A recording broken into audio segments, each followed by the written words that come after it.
Objectif Élysée, j'allais dire, avec un invité un peu ovni de cette présidentielle, François Asselineau. Bonsoir, merci d'être avec nous. Merci. Face également à Julien Arnaud du service politique d'LCI. Je ne sais pas si ça vous choque, ovni de la politique. Pourquoi? Parce qu'on va voir cette image d'hier soir. Vous étiez dans le 19e arrondissement de Paris et vous avez réuni plus de 5000 de vos supporters. Vous allez même me dire un peu plus que ça.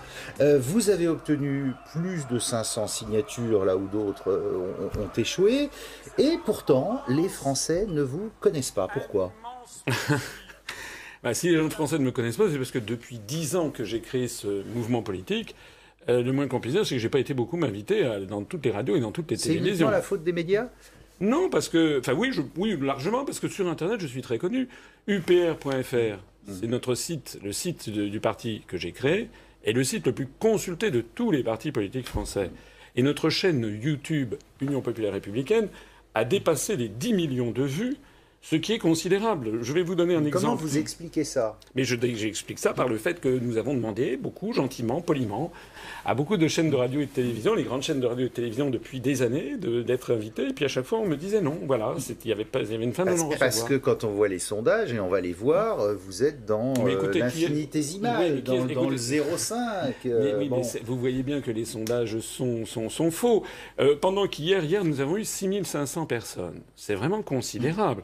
C'est à l'endroit même où s'était tenu le 3 décembre dernier la primaire, vous savez, la réunion pour la primaire du Parti socialiste, la Belle Alliance, populaire, où il y avait eu 2500 personnes à tout casser. D'ailleurs, la presse s'en était fait l'écho. Et moi, je voyais hier les propriétaires des lieux qui n'en revenaient pas. Effectivement, on a fait pratiquement 3 fois plus de monde que les socialistes. Bon, au même moment, hier, il se tenait à l'île de la Réunion, il y avait une réunion avec M. Macron, et qui a tourné au fiasco. Il n'a pas fait le plein. Non seulement il n'a pas fait le plein, mais les gens s'en allaient, parce que les gens, ils écoutent M. Macron, ils se rendent compte que c'est absolument creux, que c'est vide, ce sont des slogans totalement vides. Et les gens finissent par choisir la qualité. Nous, si nous avons tant de monde, il fallait voir la ferveur, il fallait voir l'enthousiasme et la ferveur. Il n'y a personne qui est parti avant, il y a des gens qui sont arrivés pendant. Il fallait voir la ferveur. Et pourquoi ça? Parce que moi, je vais au fond des choses, parce que depuis 10 ans que j'ai créé ce mouvement politique pour rappeler les Français à se rassembler au-dessus du clivage droite-gauche pour faire sortir la France de l'Union européenne, de l'euro et de l'OTAN. 1, je n'ai jamais varié. 2, je refuse toute ambiguïté. On parlera sans doute des programmes de quelques autres candidats. Qui se rapprochent de beaucoup d'autres. J'imagine ce que vous allez me dire. Je suis le seul candidat du Frexit, c'est-à-dire le seul qui prend l'engagement solennel. Si je suis élu, la première chose que je fais... parce que c'est la première chose que je fais... Attendez, je termine mon propos. La première chose que je fais, je convie les chefs d'État et de gouvernement de l'Union européenne à venir, et je leur annonce la décision souveraine des Français de sortir de l'Union européenne, ce que vont faire les Britanniques le 29 mars de ce mois. Alors juste avant que vous reveniez là-dessus plus en détail sur votre parti, les réseaux sociaux. On a vu cette salle qui était pleine hier. Sur les réseaux sociaux, vous faites aussi un tabac. À votre compteur, c'est 20 000 adhérents, je crois, pour votre parti. Vous fêtez... Non, on est à 20 000. Écoutez, je vais vous dire très exactement... Oui, parce que c'est en ligne et c'est en direct. C'est en direct. C'est le seul mouvement politique. Nous sommes actuellement à 20 600... Voilà. 10 adhérents. Et vous savez, à la fin de cette émission, on le regardera, on le mettra à jour. Je suis persuadé qu'on aura encore grimpé de quelques adhérents, puisque c'est tenu en jour à temps réel. Il suffit d'aller sur notre site. Vous avez soufflé votre 10e bougie. Et comme le disait Damien, plus de 500 parrainages là en 2017. En 2012, c'était 17, je crois bien, parrainages que vous aviez obtenus. Mais la question qu'on peut se poser, ça a l'air de fonctionner, mais qu'est-ce que vous faites pendant ces 5 ans où finalement on n'a pas entendu votre voix et aujourd'hui vous arrivez à être candidat à la présidentielle? Comment ça fonctionne votre parti et comment vous fonctionnez? Mais vous êtes quand même un petit peu, excusez-moi, c'est quand même, ça frise la provocation gentille, mais... C'est fait exprès. Non, mais écoutez, j'ai été invité par des médias pendant 5 ans, mais c'était surtout des médias de la bande FM ou d'Internet. Donc j'ai été invité, je peux leur rendre hommage, par exemple à Radio Tropique FM, Radio Africa numéro 1, Beurre FM, voilà, Radio Notre-Dame, ce sont des radios de la bande FM ou des sites Internet.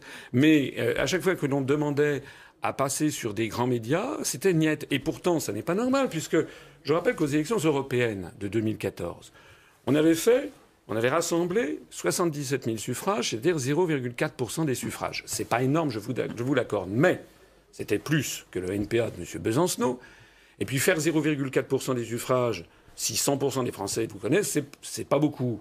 Mais faire 0,4% des suffrages, s'il y a 2 ou 3% des Français qui vous connaissent, c'est beaucoup. Ensuite, on s'est présenté aux élections régionales en décembre 2015.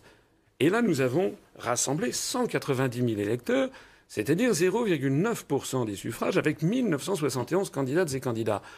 Normalement, on aurait dû avoir un accès aux grands médias.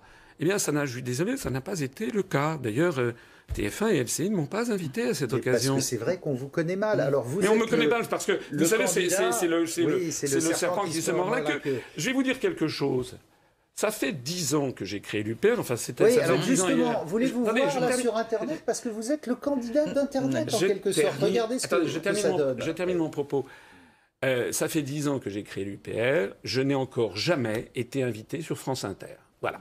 Alors, si vous avez des amis chez France Inter, dites-moi. Là, rien qu'avec les temps de parole, ils vont être obligés de vous inviter, hein, je pense. En revanche, j'ai eu quelques éditoriaux à mon encontre où on m'a insulté. Voilà. Ah oui. Alors, regardez ce que ça donne, votre campagne sur Internet.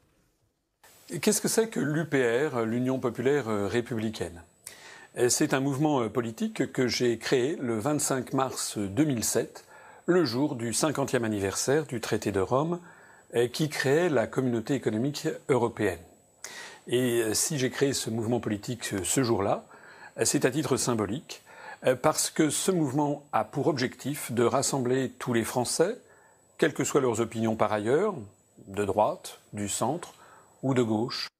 François Asselineau, c'est quand même extraordinaire, là, ce que vous faites. Vous êtes tout seul face à une caméra, avec un trucage vidéo minimum. Quand on voit les combinaisons politiques qu'il faut, justement, pour exister, la droite, la gauche, la recomposition, l'histoire, vous y allez comme ça. J'ai créé. Boum. Oui.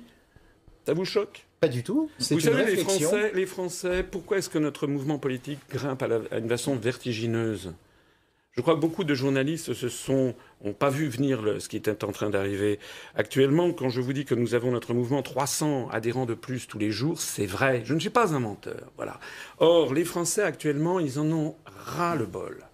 Ras-le-bol de la politique politicienne, ras-le-bol des têtes qu'ils ont toujours vues. D'ailleurs, vous l'avez remarqué, parmi les 11 candidats.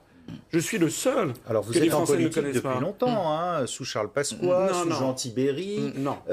Si, vous êtes présenté aux législatives. Là, je vois très vous êtes un homme de cabinet, vous avez fait HEC, l'ENA, vous êtes aussi du système. Mais d'abord, je n'ai pas dit que j'étais anti-système. Ça, je ne sais pas des qualificatifs que j'ai. J'ai fait HEC. Allez-vous me le reprocher ? Pas du tout. J'ai fait l'ENA. Allez-vous me le reprocher ? Je suis sorti vice-major. J'ai pris l'Inspection générale des finances, qui est un des grands corps de l'État. Et vous étiez dans beaucoup de cabinets ministériels. Oui, ensuite, j'ai été dans des cabinets ministériels. Alors, est-ce que c'est faire de la politique ? C'est un petit peu à mi-chemin entre l'administration et la politique, puisque ce n'était pas vraiment de la politique. Mais c'est vrai que j'ai travaillé au cabinet, notamment, du ministre de l'Industrie et du Commerce extérieur dans le gouvernement Balladur, sous la présidence François Mitterrand, et au cabinet du ministre des Affaires étrangères sous le gouvernement Juppé II, sous la présidence de Jacques Chirac. De telle sorte que pendant 4 ans, au cours des années 90, j'ai été dans les allées du pouvoir. Ça, c'est pour dire je suis un homme d'expérience. Mais je suis un homme... écoutez, excusez-moi de le souligner. Enfin, je suis bien obligé de faire un petit peu ma publicité, puisque les Français ne me connaissent pas. Je suis quelqu'un qui a de l'expérience. Je suis quelqu'un de solide, qui connaît ses dossiers. Et un de vos confrères, un jour, m'a dit, vous savez pourquoi on ne veut pas vous inviter ? Personne ne vous dit le contraire, d'ailleurs. Je connais mes dossiers à fond. Et moi, je fais ce que je fais parce que j'ai découvert, en allant dans les allées du pouvoir, en accompagnant François Mitterrand en Corée, au Kazakhstan, moi, j'avais préparé les parties économiques et commerciales du dossier. C'était pour vendre le TGV en Corée. C'est d'ailleurs ce qui s'est passé. Ensuite, j'avais accompagné Édouard Balladur en Arabie Saoudite. J'avais accompagné Jacques Chirac au Japon, en Chine, en Asie du Sud-Est, dans toute l'Amérique latine. J'ai été reçu par le pape Jean-Paul II au Vatican. J'ai déjeuné avec Nelson Mandela. Des dizaines d'attachés ministériels qui ne se présentent pas à la présidence. Oui, mais attendez, mais des gens ayant cette expérience, il n'y en a vraiment pas beaucoup. Et je me permets d'insister sur le fait que parmi les 11 candidats qui se présentent aujourd'hui devant les Français, je suis l'un de ceux qui a le plus d'expérience en matière internationale, mais aussi en matière économique et financière. François Asselineau, où vous vous situez aujourd'hui souverainiste, eurosceptique, à droite, très à droite? On a du mal sur l'échiquier politique à vous mettre en quelque part, où vous dites finalement, moi ça me va, à bas les étiquettes. Écoutez, vous êtes journaliste. Bon, normalement, un journaliste, il va se renseigner auprès de la seule autorité en France qui est habilitée à donner une étiquette, c'est le ministère de l'Intérieur. Et vous êtes classé dans les divers. Le ministère de l'Intérieur, n'avaient pas de raison particulière de m'être favorables. Bon. Avant les élections européennes, puis les élections régionales, ils ont examiné à la loupe tout ce que j'ai pu dire, écrire, les analyses et les propositions, et ils ont conclu que nous étions un mouvement divers, c'est-à-dire au-dessus du clivage droite-gauche. Moi, je préfère dire au milieu des Français. Bon, ça veut dire que je vous mets au défi d'aller regarder dans notre programme... Macron dit la même chose. Non, il y a une grande différence entre M. Macron et moi. Vous savez quelle est la différence? Allez-y. C'est que M. Macron, il dit une chose différente à chacun. Il va chez les socialistes, il dit « j'ai toujours été socialiste ». Ensuite, il rencontre Philippe de Villiers et dit « je n'ai jamais été socialiste ». Bon, en fait, il dit c'est le caméléon parfait, c'est-à-dire vous le mettez sur un tissu rouge, il est rouge, sur un tissu bleu, il est bleu. Bon, vous savez comment on coince un caméléon, il faut le mettre sur un tissu écossais. Bon, moi, je dis toujours la même chose à tout le monde, c'est-à-dire que je dis aux gens qui m'ont rejoint, et qui sont plus de 20 600, et qui viennent de tous les horizons, de droite, du centre, de gauche, avec d'ailleurs une majorité de gens de gauche. Hier, par exemple... On en trouve beaucoup dans vos meetings, justement, des anciens qui ont voté socialiste, même à l'extrême gauche. Voilà. C'est ça le profil des militants, de vos électeurs? Et plutôt ça, parce que c'est un mouvement qui refuse tout extrémisme, qui n'a par exemple strictement rien à voir avec les propos anti-immigrés, islamophobes, etc. de Mme Le Pen. C'est un parti qui se concentre sur l'essentiel, le plus grand dénominateur commun des Français, c'est-à-dire récupérer leur souveraineté nationale, c'est-à-dire leur démocratie, parce que c'est de ça qu'il s'agit. Vous l'avez dit, vous avez travaillé sous Balladur, sous Chirac, sous Pasqua, sous Jean Tibéry. Non, j'ai pas travaillé sous Jean Tibéry.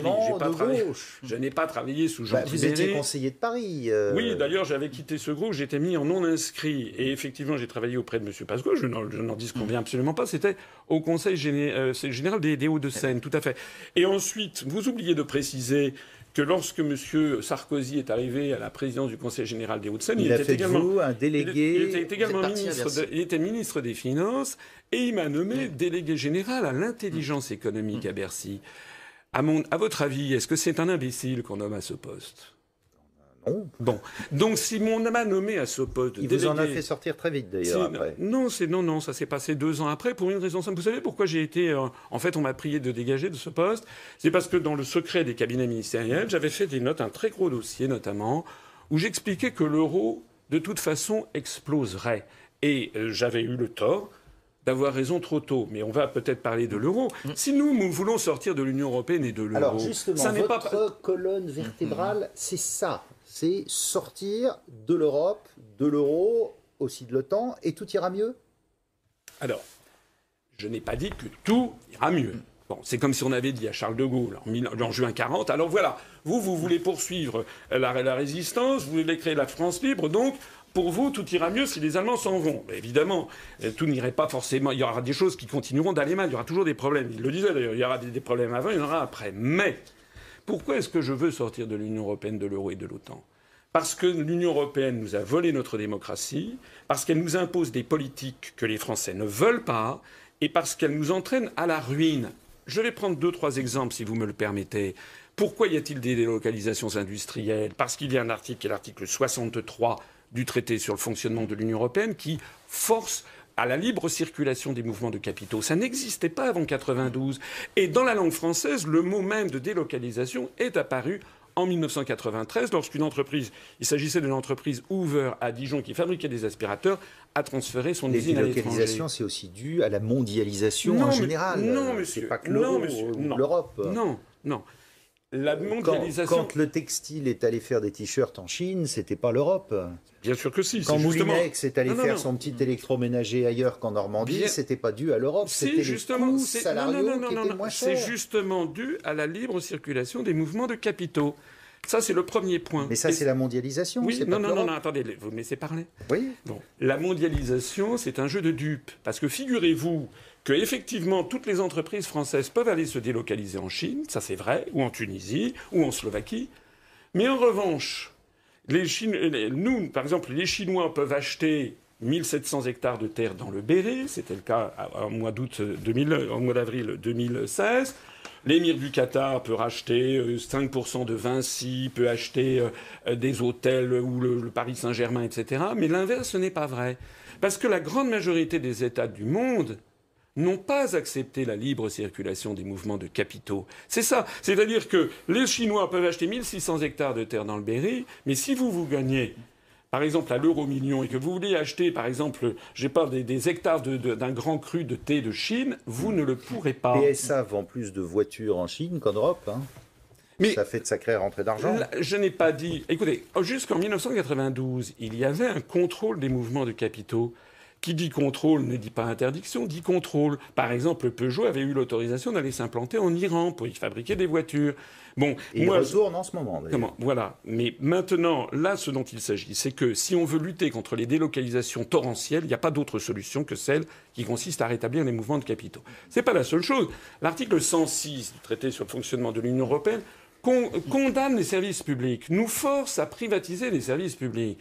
Et moi, je dis, dans mon programme, parce que mon programme, c'est pas uniquement un programme négatif, il y a beaucoup de choses positives. Parce que vous renationalisez en masse. Je veux renationaliser les grands services publics à la française, dont d'ailleurs certains sont encore largement nationalisés. Mais je veux interdire... GDF, France Télécom, qui s'appelle Orange. Orange, la Poste, la SNCF. Oui, et même TF1. TF1. Absolument. Pourquoi et les grandes banques bénéficiant de fonds publics. Ainsi, je me permets de préciser que les grandes sociétés d'autoroutes, dont la gestion a été privatisée, ainsi également que les grandes sociétés de concession. Et là, on revient dans l'esprit du début de la Ve République, où vous retournez 40 ans en arrière. Vous savez, les États-Unis d'Europe, quand ça a été lancé par Victor Hugo en 1849. Donc là, ça fait quand même à peu près 170 ans, n'est-ce pas, en arrière. Bon, moi, je veux ce que veulent les Français. Je suis le porte-parole des Français. Les Français ne veulent pas d'une société à l'américaine. Ils ne veulent pas plusieurs compagnies d'électricité. Non, je ne le pense pas. Je pense d'opérateurs téléphoniques, par exemple. Mais les opérateurs téléphoniques privés pourront continuer d'exister. D'accord. Je ne vais pas tout renationaliser. C'est un programme qui est beaucoup moins... renationaliser TF1, par exemple. Parce que TF1 était une entreprise publique qui a été privatisée en 1986. Parce qu'elles étaient toutes publiques absolument. avant. Et puis à l'époque, il n'y avait pas ce qui est arrivé ensuite, c'est-à-dire la floraison de sociétés de télévision privées. Je ne veux pas nationaliser ni BFM TV, ni télé, ni cette floraison, cette bouquet de télévision qu'il y a eu. Mais en revanche, TF1, c'est un cas... Parce que le service public a déjà 6 ou 7 chaînes sur la TNT, par exemple. C'est un cas particulier. TF1, c'est la première part de marché.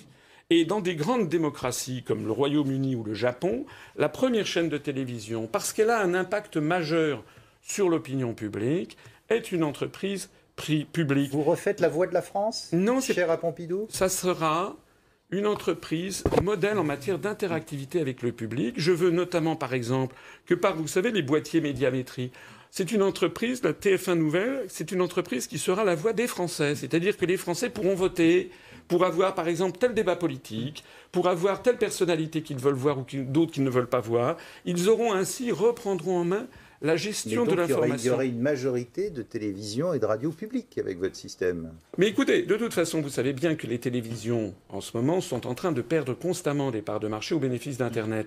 En 2016, pour la première fois, les Français ont passé plus d'heures en moyenne chaque jour devant Internet que devant les télévisions. C'est un service que je rends à TF1. Et puis dans TF1 nouveau modèle, je voudrais aussi... sûr que... Dans TF1, peut-être les actionnaires de TF1... Les actionnaires de TF1 ne sont peut-être pas d'accord. fait partie, évidemment. Mais attendez.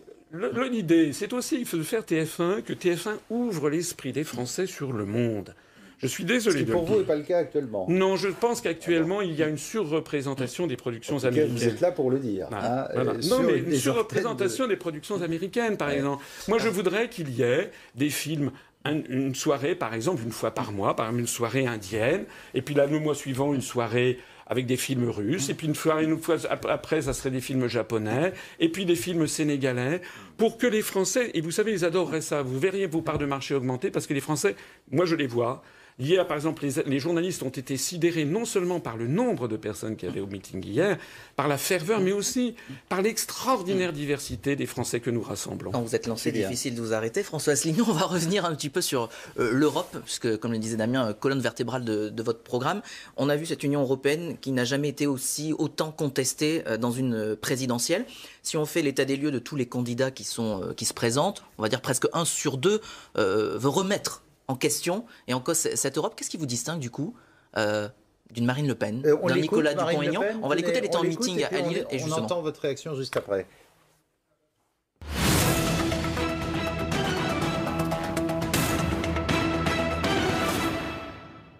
Mes chers compatriotes, Allons-y. On n'a pas le son. Bon, eh ben on l'écoutera plus tard. Bon, mais en gros, on va vous dire, vous êtes sur les terres de Marine Le Pen, qui veut exactement la même chose que vous. Sortir de l'euro, le référendum, retour à une monnaie. Alors, Marine Le Pen distingue. Il y a une monnaie nationale pour tout ce qui est du quotidien, une monnaie plutôt commune pour tout ce qui est des rapports avec les entreprises et les grands groupes. Donc, du coup, quelle est la patte, quelle est la distinction, Asselineau? Alors, Madame Le Pen, elle change de programme à peu près comme de chemisier. Je rappelle qu'en 2012, quand elle était candidate à l'élection présidentielle, allez regarder sa profession de foi. Nous l'avons mise en ligne et décortiquée sur notre site upr.fr, de même que la profession de foi de monsieur Dupont-Aignan. Il n'y avait pas un mot sur l'Union européenne et sur l'euro. Moi, ça faisait déjà 5 ans que j'avais créé l'UPR. Madame Le Pen, son parti politique, est un parti populiste et qui essaye en permanence d'attirer le maximum de gens sur des ambiguïtés. Monsieur Mélenchon fait exactement pareil avec son plan A, qui consiste à renégocier les traités, comme Mme Le Pen, qui propose de renégocier les traités. Et puis le plan B de M. Mélenchon, ça change tout le temps. C'est pas un jour c'était il allait faire un référendum, après ça non, c'est le plan A maintenu, et puis après ça il paye plus. Enfin bon, bref, on n'y comprend rien. Vous savez, les Français sont des gens c'est le pays de Descartes, la France, et donc cartésien. Et puis c'est le pays de Nicolas Boileau. Ce qui se conçoit bien s'énonce clairement, et les mots pour le dire arrivent aisément. Moi, je suis le seul qui explique aux Français qu'il n'y a qu'une seule façon de sortir de l'Union européenne, c'est de le dire, et de dire la seule façon juridique, c'est l'article 50 du traité de l'Union européenne. C'est ce que font les Britanniques. Madame Le Pen... Il faut 2 ans, je crois. Oui, c'est 2 ans maximum. 2 ans maximum de négociation. Et au bout des 2 ans, si on n'est pas parvenu à un accord, le pays en sort de plein droit. Madame Le Pen, son programme, c'est celui de David Cameron. David Cameron, il avait dit on va renégocier les traités, puis ensuite on fera un référendum. Mais Madame Le Pen, elle ne précise absolument pas. C'est très vague ce qu'elle dit. Elle dit on va renégocier 4 souverainetés. Enfin, on ne comprend rien. On ne sait pas ce que ça veut dire concrètement. Pour moi, c'est simple. Un pays, il est souverain ou il ne l'est pas. Il y a un joli proverbe turc que vous connaissez qui dit on n'est pas un peu enceinte. Voilà. Une femme est enceinte ou elle ne l'est pas. Mais là, c'est pareil. Un pays, il est souverain ou il ne l'est pas. C'est la cause de tous les maux. Attendez, vous revenez sur votre question. Je termine avec cela. Donc, Madame Le Pen, elle ne dit absolument pas, c'est pas clair ce qu'elle veut, elle ne dit pas quand est-ce qu'elle va mettre en œuvre le référendum, elle ne dit pas d'ailleurs si elle sera satisfaite, elle ne dit pas non plus d'ailleurs, on ne sait pas si le référendum sera suivi des faits. Je rappelle que les Français ont été 55% à voter non au référendum de 2005, dont moi, et qu'on a constaté quoi ? On a constaté que la suite des événements, c'est exactement comme si on avait voté oui. C'est-à-dire que depuis 2005, excusez-moi de le souligner, ça fait quand même 12 ans que la construction européenne est frappée d'une illégitimité fondamentale, un vice de forme, puisque les Français avaient dit non à ce référendum de 2005. Avec quel résultat pour vous, par rapport à vos propositions peut-être les Français, les téléspectateurs qui nous écoutent se disent « Oh là là, on va sortir de l'Europe ». François Asselineau, rassurez-nous, qu'est-ce qu'on va devenir si on sort de l'Europe ? Bien sûr. Alors, déjà, ce que je voudrais dire... Ça fait peur. Je sais que ça fait... Mais attendez, bien sûr, je sais que ça fait peur. Mais le gouverneur de la Banque de France, il y a 2 jours, a dit si on sort de l'Europe, c'est la catastrophe. Oui, je sais bien, il est payé pour ça. Bon, il ne va pas dire le contraire. Bon, moi, il y a quand même quelque chose... Tout à l'heure, vous m'interrogez sur ma biographie. J'ai été délégué général à l'intelligence économique. Moi, je suis français, j'ai un appartement, j'ai une femme, j'ai des enfants, je suis français. Je ne vais pas proposer quelque chose qui mènerait à l'apocalypse. Le projet de l'apocalypse, c'est ce qu'on a dit aux Britanniques. Madame Lagarde, qui était la directrice générale du Fonds monétaire international, avait été allée voir les Britanniques quelques jours avant le référendum du 23 juin dernier, en disant si jamais les Britanniques votent pour le Brexit, ça va être une catastrophe. Dans les jours qui viennent, avait-elle dit, les marchés financiers vont être déstabilisés, ça va être une apocalypse financière. C'est pas vrai, il ne s'est rien passé. Ou plus exactement, la livre sterling, puisqu'ils n'ont pas l'euro, la livre sterling a perdu 10% de sa valeur à peu près. Résultat, les exportations ont connu une très forte croissance. Résultat, ils ont créé de l'emploi. Le chômage est tombé à 4,6%. Et beaucoup de grandes entreprises commencent à dire on va quitter Londres parce qu'on reste aussi dans l'Europe. Regardez la banque HSBC, regardez d'autres grandes entreprises britanniques qui disent... On va relocaliser à Paris 1000 emplois. C'est ce que dit HSBC, par exemple. Mais s'ils le disent, mais ils ne l'ont pas fait. En revanche, moi, ce que je vois, c'est que vous avez Nissan qui a décidé de créer une nouvelle ligne pour fabrication des cache-gars, Boeing, Google, Yahoo. Il y a au contraire, toutes les semaines, des grands investisseurs qui disent qu'ils vont investir au Royaume-Uni. Et d'ailleurs, je voudrais dire aux Français qui m'écoutent, le Royaume-Uni n'a pas disparu dans l'apocalypse. Madame Theresa May, depuis attendez, ils sont toujours pas sortis pour l'instant. Ils vont lancer le programme, mais depuis Madame Theresa May a reçu des quantités de propositions de traités de commerce venant de Chine, de Corée, d'Australie, de l'Inde, etc. Il y a des gens qui me font souvent ce procès, que vous allez peut-être me faire, qui consiste à dire vous voulez sortir de l'Union européenne, vous voulez isoler la France. Mais pourquoi voulez-vous isoler la France, puisque la France est un pays qui a toujours été très ouvert sur le reste du monde? Est-ce que la Suisse, qui n'est ni dans l'Union européenne, ni dans l'euro, ni dans l'OTAN, est isolée? Non. C'est même le pays du monde qui accueille le plus de conférences internationales. Je disais chez un de vos confrères il y a quelques jours... C'est le fonds de commerce de la Suisse qui a toujours été neutre il y a quelques jours. Et au milieu de l'Europe. Regardez la Norvège, regardez l'Islande, qui ne sont ni dans l'Union européenne, ni dans l'euro. Il y a quelques jours, pas des grands pays comme la Grande-Bretagne ou la France. Mais aussi. Justement, la France est un très grand pays, donc la France pourra encore mieux se débrouiller dans le monde de nos jours. Votre autre arme politique, ça va être le référendum. Vous allez systématiquement demander aux Français de se prononcer par référendum sur les grandes questions? Non, pas systématiquement. Je propose, premièrement, de créer un référendum d'initiative populaire, un peu comme les votations qu'il y a en Suisse ou comme les référendums qu'il y a en Californie. Ça existe. Au bout de combien de demandes? 500 000? Il faudra 500 000 citoyens sur une question qui aura été validée par le Conseil constitutionnel pour voir qu'elle est bien constitutionnelle. Si 500 000 citoyens vont déposer en mairie leur signature et leur pièce d'identité, à ce moment-là, la question sera posée. Bon, on mettra sans doute, il y aura sans doute des contraintes pour qu'il n'y ait pas des référendums tous les jours. Ça sera sur des grandes questions. Vous savez, le référendum qui a chassé De Gaulle de l'Élysée, qui est de gaulliste. Moi, je ne suis pas. Je fais souvent référence à Charles de Gaulle, mais le mouvement politique que j'ai créé ne se prétend pas gaulliste. Nous avons des gens venant de tous les horizons. Hier, par exemple, parmi les 6500 personnes, il y avait des membres du Parti communiste français qui sont montés à la tribune et qui ont eu le courage de dire qu'ils appelaient à voter pour moi parce que notre programme, c'est le programme qui s'inspire de celui du Conseil national de la résistance de 1944, bien entendu remis au goût du jour de 2017, notamment. Le contexte n'avait quand même rien à voir à l'époque. Mais vous savez, le monde est en train de changer à toute allure. Actuellement, nous ne sommes plus dans les années 80 et 90 du XXe siècle. Actuellement, regardez ce qui se passe aux États-Unis, regardez ce qui se passe au Royaume-Uni. Ce sont souvent des pays qui ont été un peu à l'avant-garde de ce qui allait se passer dans le reste des pays occidentaux. Il y a quelque chose qui est très important. Je voudrais revenir à ce qui me distingue de Mme Le Pen. Les États-Unis, ça vous va, Trump? Écoutez, moi je ne suis pas américain. Monsieur Trump, il a l'air d'être une personnalité un peu fantasque. Bon, il a dit des choses, d'après les propos qui sont rapportés, qui ne me conviennent pas du tout, puisqu'il a tenu des propos qui seraient, paraît-il, misogynes, islamophobes, etc. Ça n'est pas ma tasse de thé. Mais Monsieur Trump, il a dit aussi des choses qui, elles, me conviennent. Par exemple, lorsqu'il dit que l'OTAN est une structure obsolète, je ne vais pas m'en indigner. Je considère que c'est vrai et que nous devons sortir de ce bloc militaire qui nous entraîne au choc frontal vis-à-vis de la Russie ou vis-à-vis du monde arabo-musulman. Lorsque M. Trump dit qu'il est contre le TAFTA, le traité transatlantique, je ne vais pas être contre, je suis pour. Lorsque M. Trump félicite les Britanniques pour le Brexit et dit que l'Union européenne va se désintégrer, je ne vais pas dire que je suis contre, puisque c'est justement mes analyses. C'est pas seulement les analyses de M. Trump.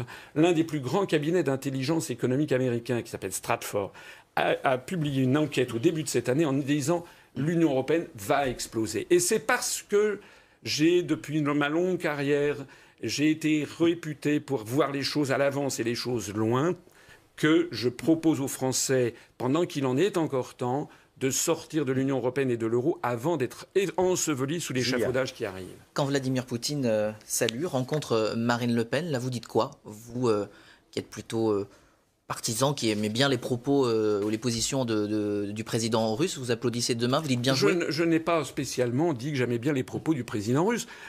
Nous sommes le seul mouvement politique qui se soit rendu en 2015 pour fêter le 70e anniversaire de la victoire de l'Union soviétique sur Staline, sur Hitler, parce que, comme mon grand-père me l'expliquait quand j'étais petit, ce sont les soviétiques qui ont battu Hitler avec la bataille de Stalingrad. Et j'estime que tout problème politique mis à part, il était du devoir des Occidentaux d'aller rendre hommage aux Soviétiques qui ont perdu des dizaines de millions de morts contre Marine Le Pen, Vladimir Poutine. Mais moi, ça, c'est le problème de Mme Le Pen. Mme Le Pen, à l'évidence, Poutine vient d'arrêter aujourd'hui 700 manifestants pacifistes dans les rues de Moscou parce que la manifestation était illégale. Est-ce que je suis allé voir Poutine? Non.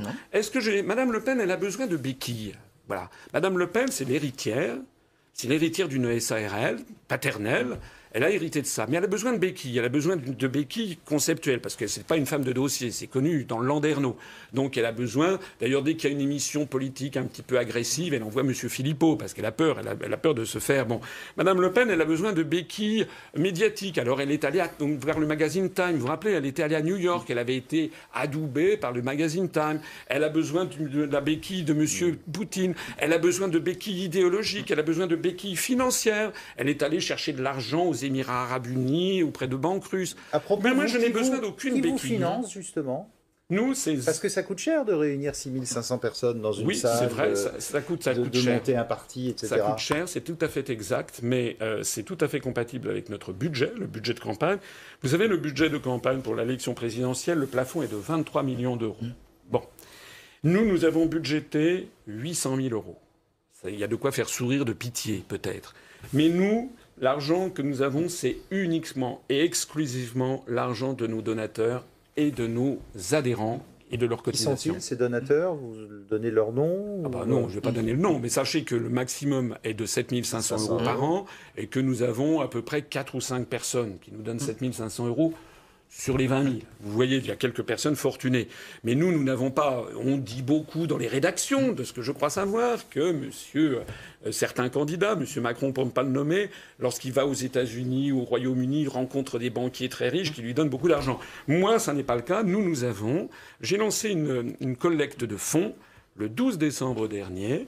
Nous avons plus de 10 800 personnes qui ont participé à cette collecte de fonds. Depuis le 12 décembre, on a récolté plus de 1 million d'euros. Et nous avons budgété 800 000 euros pour la présidentielle et 1 million d'euros pour les législatives. Justement, combien de candidats pour les législatives? Ça se passe comment pour mettre une étiquette UPR sur un candidat qui va faire campagne? D'abord, premièrement, nous demandons, que ce soit quelqu'un qui soit membre de l'UPR, le candidat et le suppléant. 2, nous voulons que ce soit des candidats et des suppléants qui aient tous un casier judiciaire vierge. Ça fait partie d'ailleurs des réformes constitutionnelles que je propose, c'est qu'il soit obligatoire d'avoir un casier judiciaire pour concourir à un mandat électif. 3, nous essayons d'avoir la parité entre les hommes et les femmes pour les candidats. Et 4, nous examinons les candidats. Nous allons avoir, je vous rassure, ou je vous inquiète, je ne sais pas, mais nous allons avoir les 577 Donc, candidats. Un candidat UPR investi dans chacune des circonscriptions. Et là, ce sera une grande première pour vous. Bien sûr, puisque nous n'avions... Vous savez, tout à l'heure, vous m'aviez demandé pourquoi aviez-vous eu 17 parrainages en 2012. D'abord, reconnaissez quelque chose. C'est qu'à l'époque, personne ne savait combien de parrainages on avait obtenu si on n'avait pas les 500. Moi, je l'avais dit le vrai nombre. Parce qu'à l'époque, tous ceux qui n'avaient pas les 500... Vous ratissez la France pendant 5 ans pour les avoir? Je termine, mais moi j'avais dit le vrai nombre. J'avais dit 17. Et il y a des gens, beaucoup, qui ont adhéré parce qu'ils se sont dit « Ah, voilà quelqu'un qui dit la vérité, qui ne me prend pas pour un jambon. » Donc nous, on n'avait que 600 adhérents en 2011-2012. C'est pour ça qu'on n'avait pas pu avoir les parrainages. Maintenant, on a beaucoup de démarcheurs et c'est pour ça qu'on a pu les obtenir. Ouais. Les sondages, vous allez me dire encore une fois, les sondages, il faut les prendre avec des pincettes, vous donnent 0,5 en ce moment. Vous êtes vraiment au tout début. Il reste 1 mois pour la présidentielle. Vous le savez parfaitement, vous avez très peu de chances d'être futur président de la République. Deuxième tour, vous votez pour qui? Ou vous appelez à voter blanc? Notamment si Mme Le Pen est au 2e tour. D'abord, je me permets excusez-moi, je m'inscris totalement en faux par rapport à ce que vous dites. Nous avons rassemblé hier 3 fois plus de monde que les socialistes le 3 décembre dernier. Si vous allez sur Internet, sur tous les sondages en ligne où mon nom figure, les résultats ont de quoi blesser ma modestie naturelle. J'arrive avec des scores énormes sur tous les scores sur Internet. Alors on va dire oui, mais c'est Internet. Il faut séduire 44 millions d'électeurs. Oui, mais sur Internet, quand vous avez des sondages sur Internet où il y a 100 000 personnes qui se sont prononcées et où on nous sort d'un chapeau des sondages dont on ne sait pas qui les a faits, où il y a 1000 personnes qui ont été consultées et où ces sondages ont fait l'objet de redressement... Il est impossible que je fasse 0,5 pour la raison simple, c'est qu'il y a 1 an et demi, au moment des régionales, alors que nous avions sans doute peut-être 5 fois moins d'adhérents, on avait fait près de 1%. Donc c'est absolument impossible. Quand je vois la dynamique qui nous porte, c'est absolument impossible que je fasse 0,5%. Mais vous ferez toujours barrage à l'extrême droite? Comment? Vous ferez toujours barrage à l'extrême droite? Mais écoutez, nous allons voir. Je suis convaincu qu'il va y avoir de grosses surprises au cours des semaines qui viennent et des grosses surprises le soir du premier tour.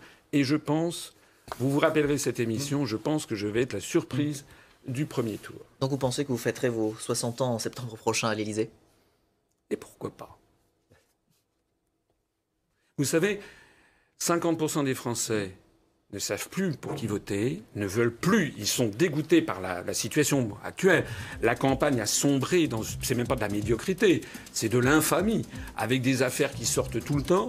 Les Français cherchent une offre nouvelle et les Français, ils veulent comprendre ce qui se passe. Moi, je leur propose tout ceci. Merci beaucoup, François Asselineau. Merci de m'avoir invité. Sur LCI, le président de l'Union populaire républicaine. Tout de suite, le journal sur LCI.